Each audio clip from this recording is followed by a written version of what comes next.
2 நாளைக்கு முன்னாடியே அம்மா ஊருக்கு போறதா பிளான் பண்ணி வச்சிருந்தேன். ஆனா லாஸ்ட்டா இன்னைக்கு தான் முடிவாச்சு.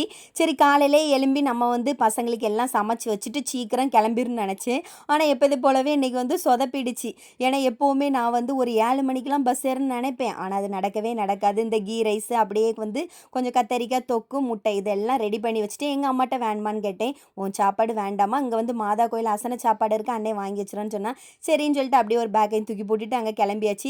எப்பவுமே போம்போது வந்து நான் சோளம் அந்த மாரி ஏதாவது ட்ராவல் டைம் வந்து சாப்பிட்டுட்டு தான் போவேன். இன்னைக்கு வந்து சோளம் வாங்கியிருந்தேன். அப்படியே வந்து பாட்டி வந்து கொய்யாக்காய் வித்துட்டு இருந்தாங்க. ஒரு 1/2 கிலோ கொய்யாக்காவும் வாங்கினேன். நல்லா மணமா இருந்துச்சு. அம்மாக்கு தான் வாங்கிட்டு போனேன். அதுக்கப்புறம் அண்ணன் வந்து பிக்கப் பண்ண வந்தான். அப்படியே வந்து பழங்கள்லாம் வாங்கிட்டு வீட்டுக்கு போயிட்டு, அங்க வந்து அண்ணன் அப்பதான் சாப்பாடு வந்து வாங்கக்கே போனான். எப்படினாலுமே பந்தி பரிமாறிட்டு வரேன். இன்னைக்கு ரொம்பவே லேட் ஆகும். அதுக்கப்புறம் வந்து எங்க அம்மா வந்து எப்பமோ உள்ள ஒரு 4 கிழங்கு வச்சிருந்தாங்க. உனக்காக தான் வச்சிருந்தேன்னு சொல்லிட்டு நானும் முன்னாடியே போட்ட பிளானு. லாஸ்ட்டா கிழங்கு, அண்ணன் கொண்டு வந்த அசன சாப்பாடு எல்லாம் சாப்பிட்டுட்டு வீட்டுக்கு